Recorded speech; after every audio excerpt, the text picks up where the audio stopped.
Сайн байцгаана уу хэвтэнгээ нэгэн сонирхолтой амгийн талаар ярьж өгье. Таас хэвтэнгээ сонсоорой.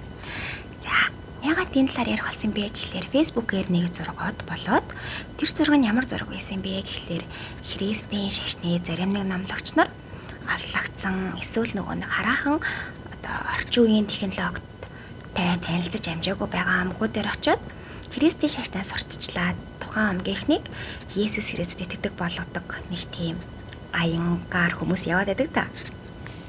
Тийм нэг залуу нэг аслагдсан арал дээр байдаг омог дээр очиод тухайн амгийнхнийг христчин болгох гээд явах гэсэн чинь нөгөө амгийнх нь тэр залууг дайсан гэж хараад тэгээд алсаас харваад алчихсан нэг тийм явдал болсон. Тэгээд тухайн амгийнхны зөв чимшиг нөгөө залуу бас зүгээр л шашныхаа төлөө явж байсан болохоор тэр залуугийн зөв чимшиг нэг тийм үйл явдал болоод хүмүүс хоёр хуваагдаад бөө юм болсон. Тэгэнгүүт нь би гайхаад ер нь ингээд ийм хүртэл технологигүй ч юм уу амьдрал нь гэхлээр надад айгүй сонирхолтой санагдаад байгаа байхгүй юу. Тэгээд ер нь ийм эртний омгуудын талаар ном байна уу гэж хайгаад үзсэн чинь бити унтаарай тэнд зөндөө олон могоо байгаа шүү гэдэг ном гараад ирсэн. Нэр нь болохоор тэр. Тэгээ нэр нь ямар учиртай юм гэхлээр энэ номон дээр ямар омгийн талаар гардаг вэ гэхлээр Бразилийн Макай билүү масаа илүү би зөв дутхгүй гэж магадгүй шүү. Голын хажуугаар нутгалж амьдардаг Пидаха гэдэг омгийн талаар гардаг. Тэгээд тухайн омогт нь болохоор сайхан амраарай, гой зүү зүудлэрээ гэдэг үг юусоо байдаггүй. Оронд нь тэд юу гэж хэлдэг вэ гэхлээр бити унтаарай. Тэнд зөндөө олон могоонууд байгаа шүү гэж хэлдэг. За тэгээд тэр нь ямар учиртай юм гэхлээр тухайн омгийнх нь бидэнтэй адилхан шөнө болонгууд 8 цаг унтчаад өдөр нь ажилдаг омгийнх мал юусоо биш. Тэгэд яа гэм гэхлээр өдөр нь нэг 15 минут ч юм уу дуг хийчээд 15-аас цагийн хооронд ч юм уу дуг хийчээд тэгээ шөндөө ойлгох сэргэг байхыг хичээдэг. Тэгэхээр тэд шөнө болонгууд би биэндээ бити унтаарай гэж хэлдэг ахна. Өөрөөр хэлбэл тэдний амьдардаг бүс нутагт нь зөндөө олон могой, хортой могой, анаконда энэ төр байдаг. Тэгээд хэрвээ унтчих юм бол сэрэмж алдаад өөхөх магадaltaй. Тэгэхээр өөхгүй байхын тулд шөнө сэрүүн байх хэрэгтэй болж байгаа байхгүй юу? Тэгэхээр тэдний хувьд сайхан амраарай гэдэг нь бие бодорой, бие хамгаалаарай гэдэг баттай болоо явж байгаа гэсэн. За тэгээ хэлний хувьд айгуу сонирхолтой. Тэгээ өөр хэлний хувьд юу санагдсан бэ гэсэн чинь тухайн амгийнханд ямар ч тооны ойлголт гэж байдаггүй. Өөрөөр хэлбэл 1 2 3 гэсэн тоо огт байдаггүй. За тэгээд тооны үг байхгүй гэж болно. Ядаж хуруугаараа тоолж болно те 1 2 гээд тийм хурууны ч ойлголт байдаггүй. Тэгээд энэхүү номыг хэн бичсэн бэ гэхлээр тухайн омогт яг тэр нөгөө нэг алуулсан залуу шиг Христийн шашныг сурчлахаар нэгэн хэл шинжээч мэрэгчлэлтэй хэдиж Христийн шашинд нэлээд гүн итгэсэн залуу 1977 онд их нэртэйгээ зуг 3 хүүхэдтэйгээ зуг бүр Португал хэл сурж агаад Бразил руу нүүж очоод тухайн омгийнхантай амьдрахаар болсон. Тэгээ анхандаа тэр хүний зорилго нь Христийн шашныг сурчлах байсан боловч тухайн хэлэндээ тухайн омгийнханд тэтэрхийх автаад юу Христийн шашныг сурчлах нөгөө нэг омгийнхантайгаа бүр нийлээ явцсан. Тэгээд тэр залуу нийт ер нь бол 20 жилийг Бразилд өнгөрөхдөө яг 7 жилийг Тихуан омгийнхантай цуг амьдарч өнгөрөөсөн мөлий.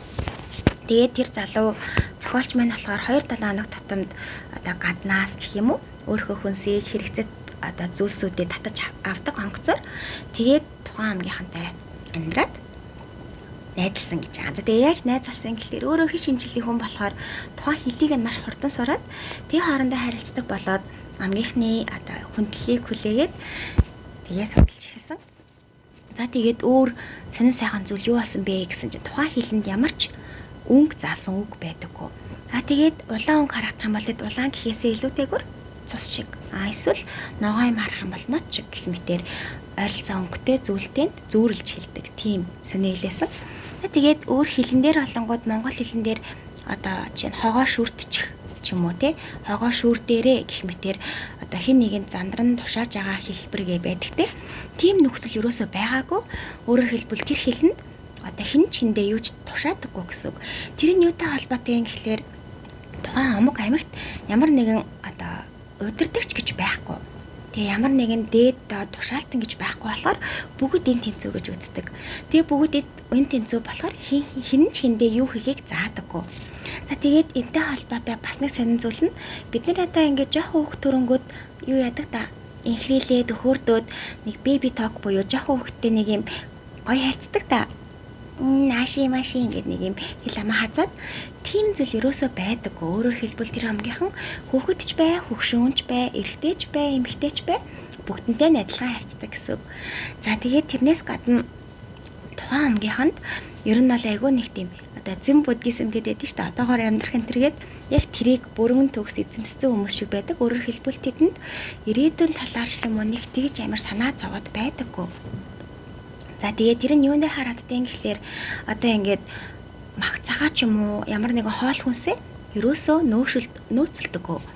Тэгээд уул нөгөө нэг манай цохол залуу маань одоо махыг давсалч юм бол удаан хадгалдаг ч юм уу те гэх мэтэр арга зааж хүчингүүд тэрийг ерөөсөө дагдаггүй. Тэгээ яа гэм гэхлээр зүгээр л одоо олдвол иддэг. Тэгээ олдохгүй бол ингэ байж идэг. Тэгээ маш энгийн амьдралтай тэгсэрнэ эргэн тойрноо маш сайн мэддэг.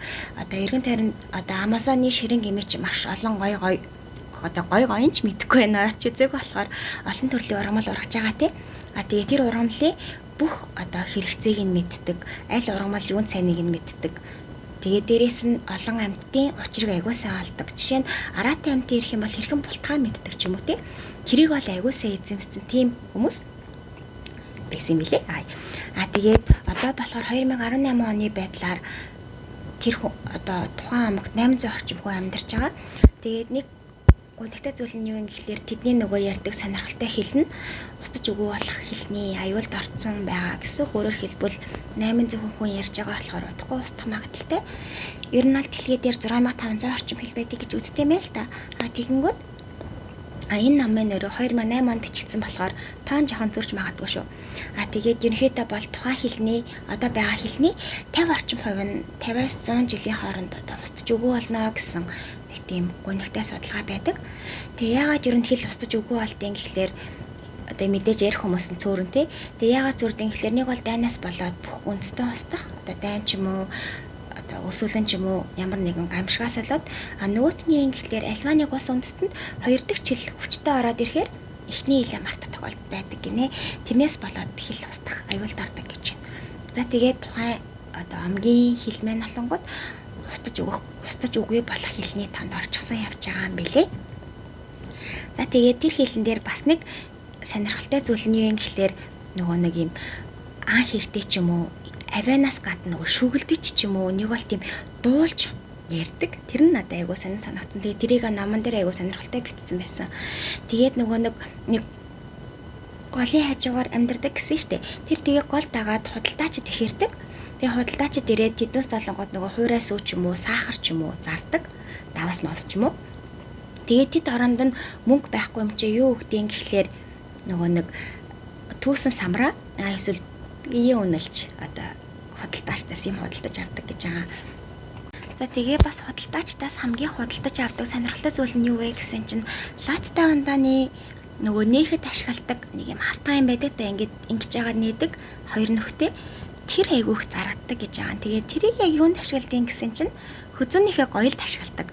Тэгэхээр нөгөө хүзүүндээ олныг зүтсэн бахаар гоё шажинаа дуурдаг, дээрээс нь наранд гэлтдэг гэд амар дуртай байдаг. Тэгээд заримдаа бас зарим худалдаачдаас подолк авч өмсдөг гэж байгаа. Тэгээ харагдах байдал нь бол тийм айгүй сонирхолтой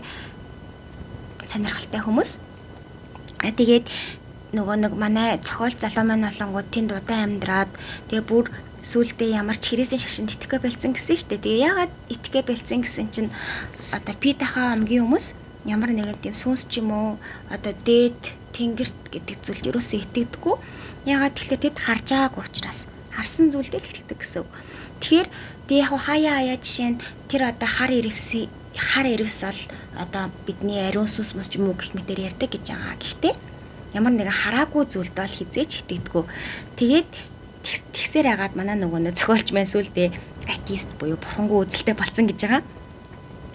За тэгээд энэ намыг болохоор би анх уншихтаа болонгоо зүгээр л нэг тийм омог аймгаар аялсан аялын тэмдэглэл маягийн ном байх юм болов уу гэж бодоод нэг юм хэцүү зүйл хүлээхгүйгээр амархан унших юм чинь ингээд унтахынхаа өмнө уншсан ч өстой баларсан. Ягаад тэгэхээр хэцүү амар ихтэй.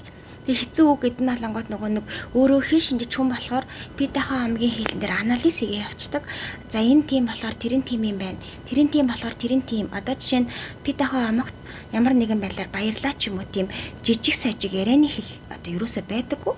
Тэгээ баярлаа гэдэг үг байхгүй. Тэгээ яаж таларснаа илэрхийлэх юм гэхлээр би нэг хүн тусалсан бол дараа нь тусалж л таларлаа илэрхийлдэг ч юм уу. Тэрийгээ тэгээд амар нарийн нөгөө онлоор нь тайлбарлсан байдаг болохоор уншиж чагаан төвхтэй байсан. Тэгэхээр нөгөө хин шинжээч ч юм уу антропологид дуртай хүмүүс байвал унших юм бол амар гоё юм болов уу гэж бодож байна. За тэгээд нэг юм сонирхолтой хамгийн талаар уншснаа. Та бүхэндээ хэвтэнгээ ярьлаа. Та бас хэвтэнгээ сонсоорой.